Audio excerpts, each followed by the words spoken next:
यदा यदा हि धर्मस्य ग्लानिर्भवति Bharat अभ्युत्थानम् अधर्मस्य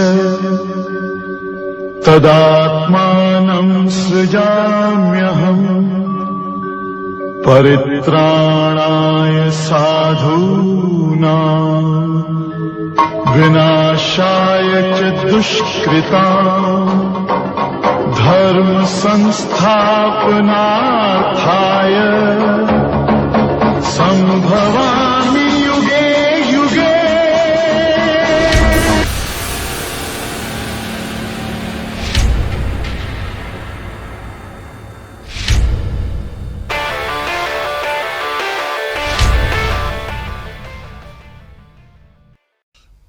Friends, the beauty of the Gita is in its depth, diversity and flexibility.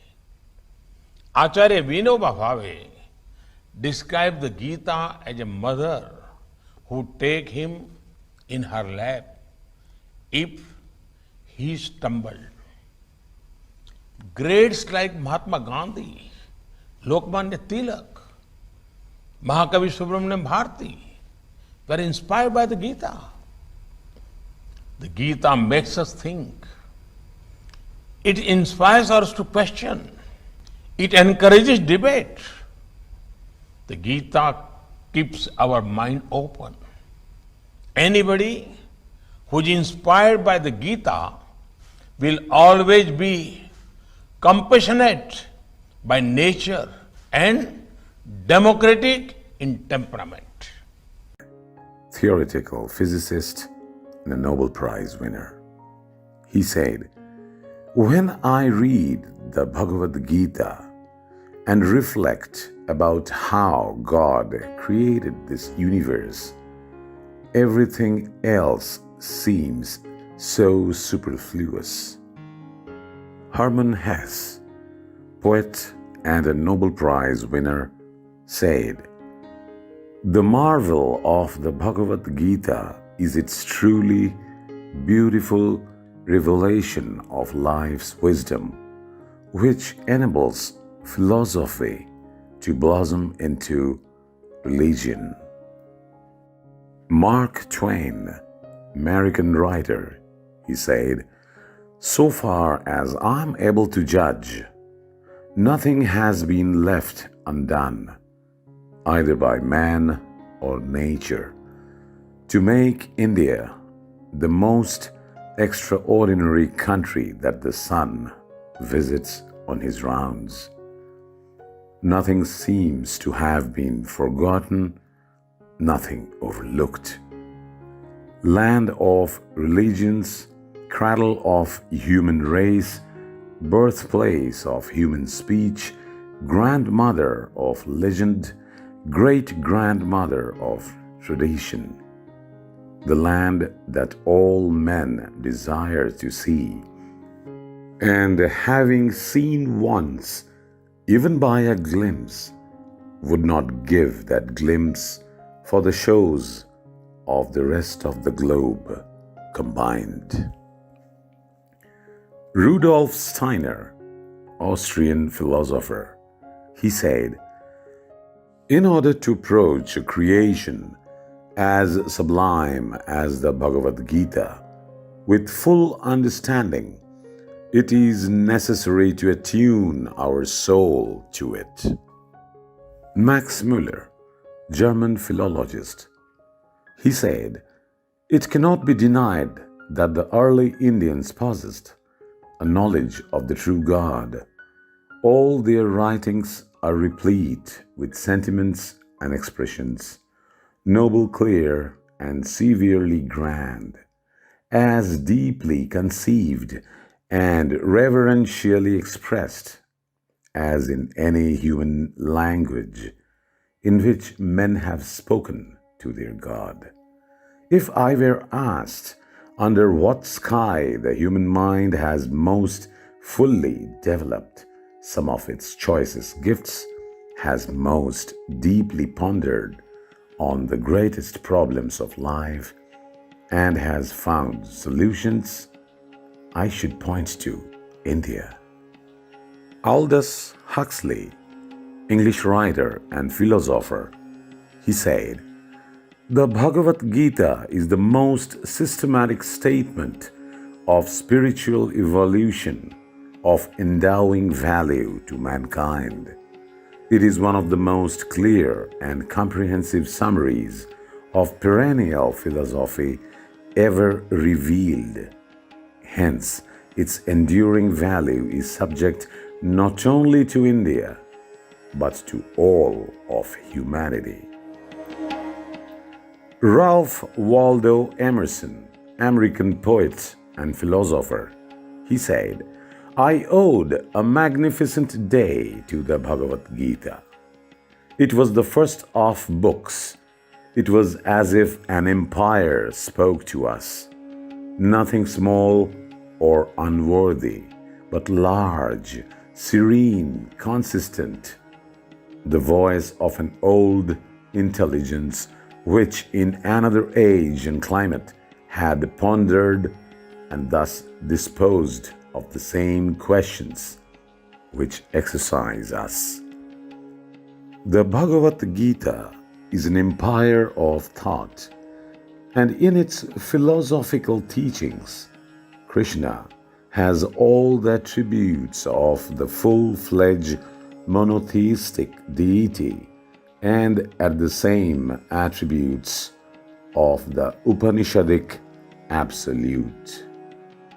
Werner Heisenberg, German physicist, said, "Quantum theory will not look ridiculous to people who have read Vedanta." Wilhelm von Humboldt, Prussian philosopher, said, "I read the Indian poem Bhagavad-Gita for the first time when I was in my country estate in Silesia, and while doing so, I felt a sense of overwhelming gratitude to God for having let me live to be acquainted with this work.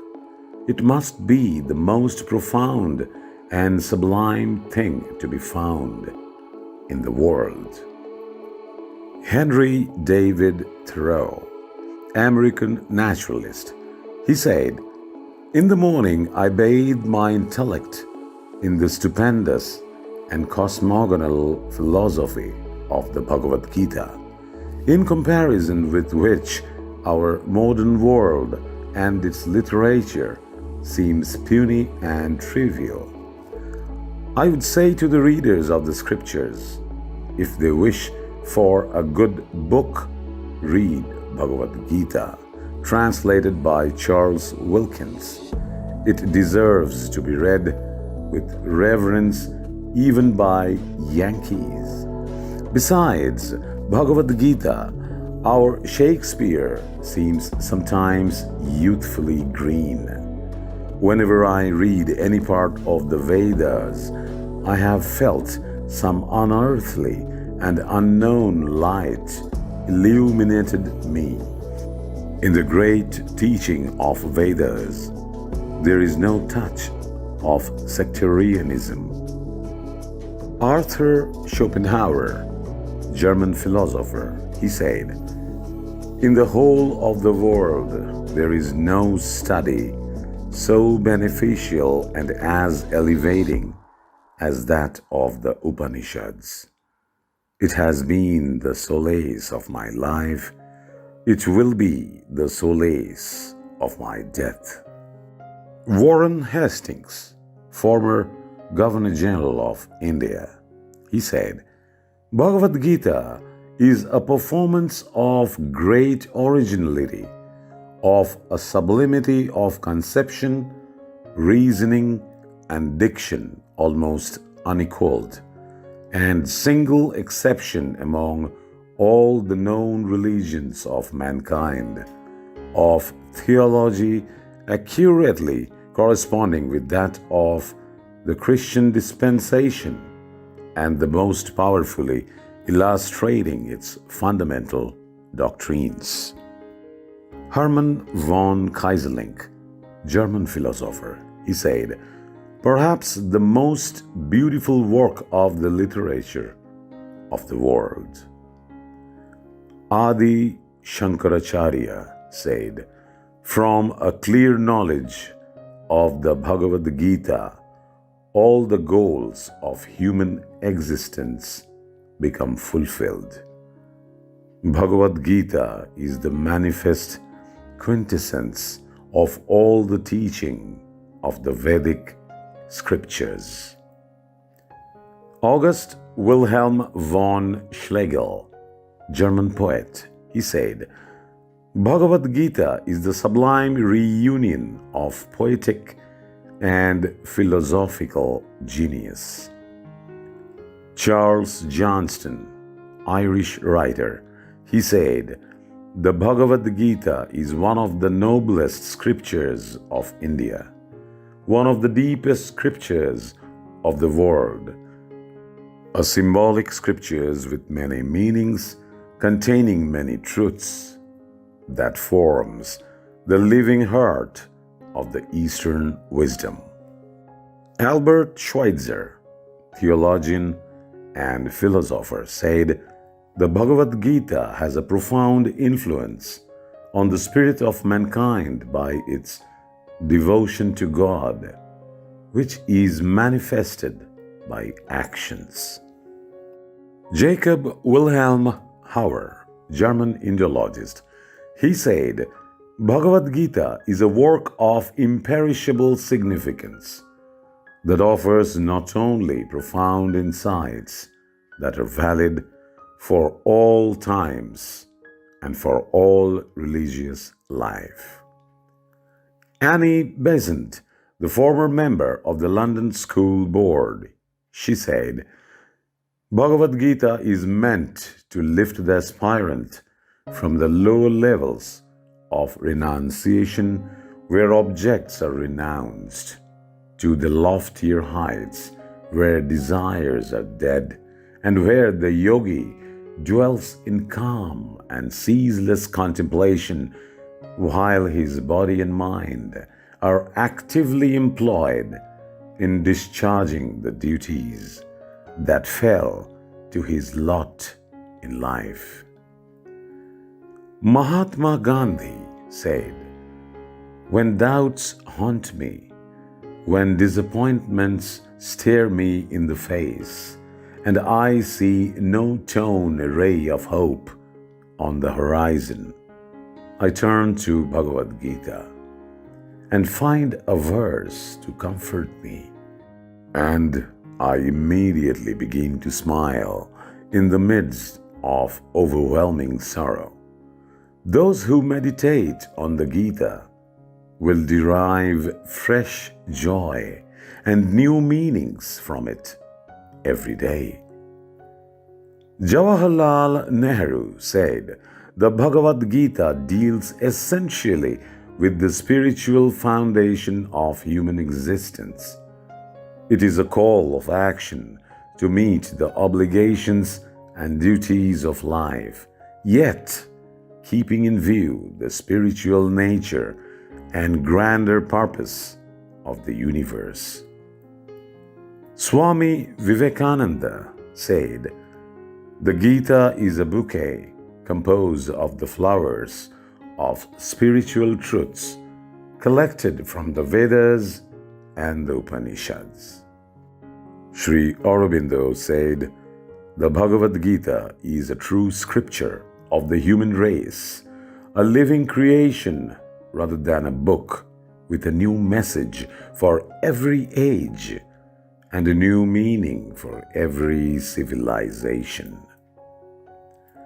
And lastly, Erwin Schrödinger, physicist and Nobel Prize winner, he said, most of my ideas and theories are heavily influenced by Vedanta. The unity and continuity of Vedanta are reflected in the unity and continuity of wave mechanics. This entirely consistent with Vedanta concept of all in one. Vedanta teaches that consciousness is singular.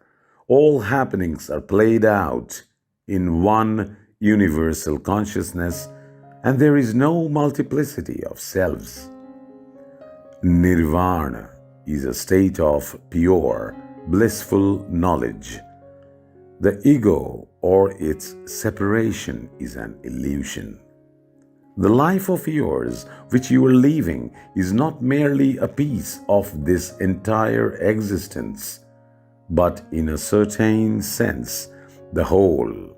Only this whole is not so constituted that it can be surveyed in one single glance.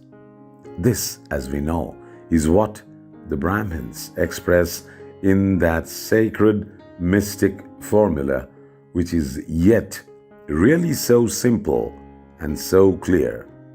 Tat Tvam Asi. This is you. Or again, in such words as, I am in the east and the west. I am above and below. I am this entire world.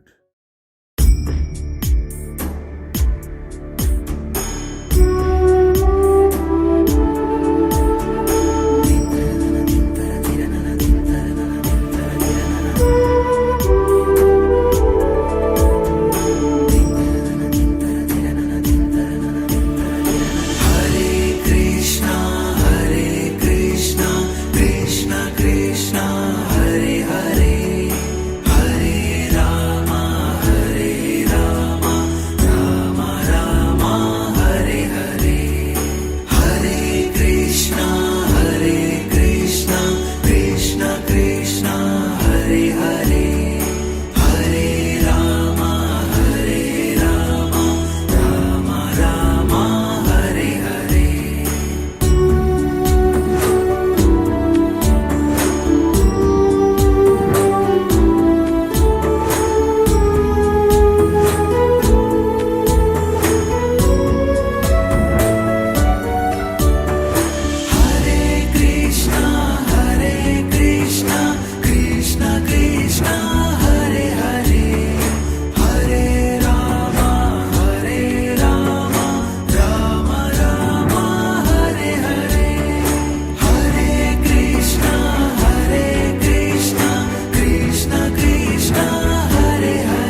Krishna Hare Hare